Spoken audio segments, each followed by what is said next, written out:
Have you ever been driving on the road and suddenly noticed the truck in front of you looks insanely expensive?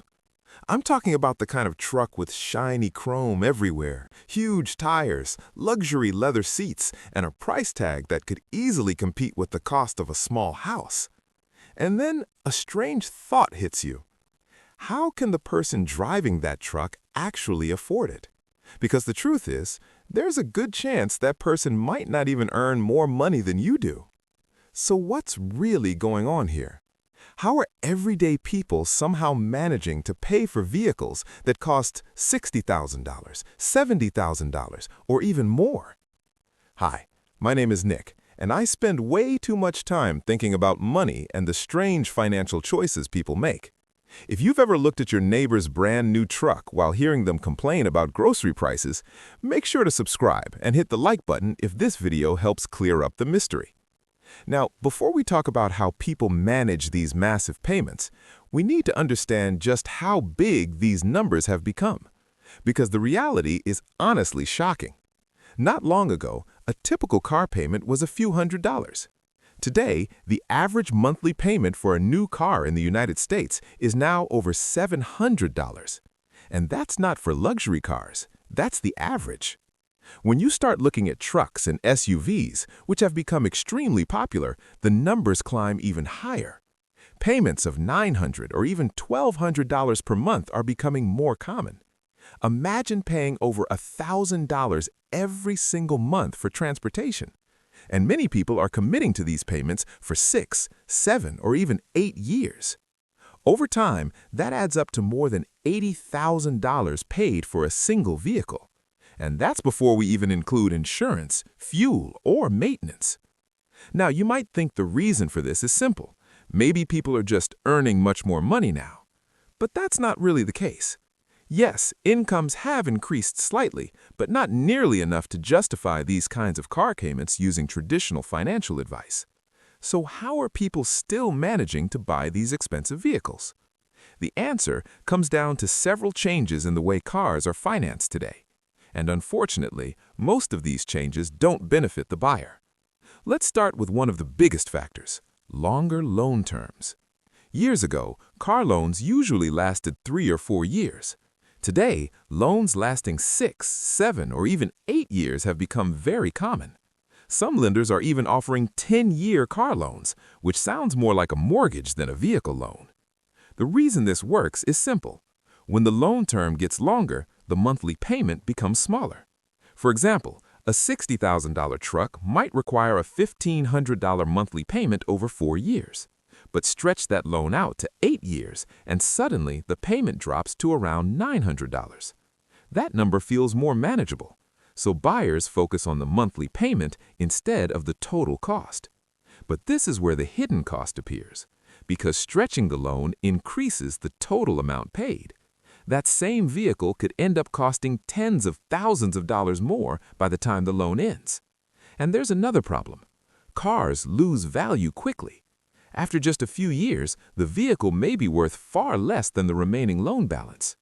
This situation is called negative equity, and it means the owner owes more money than the car is actually worth. And that leads us to another common strategy people use. Many buyers trade in their cars before finishing the loan. But if they still owe money, the dealership simply adds that remaining debt into the next loan. So now the buyer is paying for the old car and the new car at the same time. Over time, this creates a cycle where people keep upgrading vehicles while their total debt keeps growing. It's like running on a financial treadmill, constantly moving but never really getting ahead. Another reason these payments feel normal today is because they've slowly become socially accepted. Spending $1,200 a month on almost anything else would sound ridiculous. But when it's for a car, people often justify it by saying they need reliable transportation. The automotive industry has also become extremely good at marketing.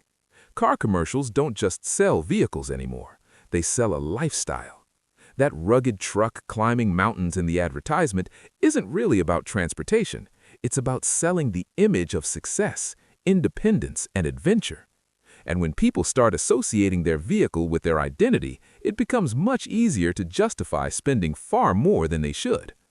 But even with marketing and long loan terms, these payments are still huge. So how do people actually make room for them in their budgets? In many cases, they simply rearrange their entire financial life around the car payment. Some people move into cheaper housing. Others cut back on travel, restaurants, or entertainment. Some even take second jobs just to support the cost of their vehicle. In extreme situations, people borrow from retirement accounts or rely heavily on credit cards to manage the extra expenses. And remember, the car payment isn't the only cost. Expensive vehicles come with higher insurance premiums. Insurance alone can easily reach $200 to $300 a month. Fuel is another major expense, especially for large trucks and SUVs. Depending on driving habits, fuel costs can easily add another $300 or $400 every month. Then there are maintenance and repair costs. Modern vehicles are complex machines, and when something breaks, repairs can be incredibly expensive. Over several years, maintenance alone can cost thousands of dollars. When you combine the loan payments, insurance, fuel, and repairs, the total cost of owning one of these vehicles becomes enormous. In some cases, people end up spending over $100,000 on transportation over several years. And by the end of that time, the car may be only worth a small fraction of what they paid. From a financial perspective, that's not an investment. It's simply a very expensive way to get from one place to another. And here's the interesting part. If someone invested that same monthly payment instead of spending it on a car, they could potentially build significant wealth over time. But once people commit to an expensive vehicle, something psychological happens. They become emotionally attached to it. The car becomes a symbol of their success, their personality, or their lifestyle. Giving it up feels like giving up part of their identity. And that emotional connection makes it extremely difficult to make a purely rational financial decision. The automotive industry understands this very well. That's why dealerships focus heavily on monthly payments rather than total cost. Because once the monthly number feels manageable, most buyers stop asking deeper questions. So the next time you see someone driving an extremely expensive vehicle, remember this: they might not actually be able to afford it in the way you think. In many cases, they're simply managing a complex system of loans, payments, and trade-ins to keep that vehicle in their driveway.